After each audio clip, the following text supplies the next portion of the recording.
আল্লাহকে এভাবে বলো, মাওলা তামাম দুনিয়া আমার লাগবে না, ওটুকু দুনিয়া দেন যেটুকু দুনিয়া হাসানা, ওইটুকু সম্পদ দেন যেটুকু পবিত্র, ওই রকম একটা বিবি দেন যে নেককার, ওই রকম সন্তান দেন যে সন্তান আপনাকে সেজদা করে, ওই রকম সম্মান দেন যে সম্মান আখিরাতের কাজে লাগে, ওই রকম ব্যস্ততা দেন যে ব্যস্ততা দ্বারা ইবাদত আমলের নেকি কামানো যায়, ওই রকম অবসরটুকু দেন যেটুকু অবসরে আপনার জিকির করা যায়, অর্থাৎ যা কিছু দ্বারা আমার আখিরাত বয়ে আনে এমন দুনিয়া আমারে দেন।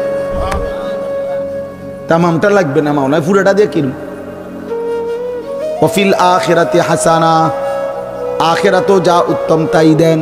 তাহলে দুনিয়া বাদ দিতে বলছে না, আখিরাত ভুলতে নিষেধ করছে। আমরা তো এটাই বলতে চাই, দুনিয়া করো না ভাই, কোনো সমস্যা কি? আল্লাহকে ছেড়ে দিলা কেন? হালাল হারাম ছেড়ে দিলা কেন? এরম শুরু করলা কা?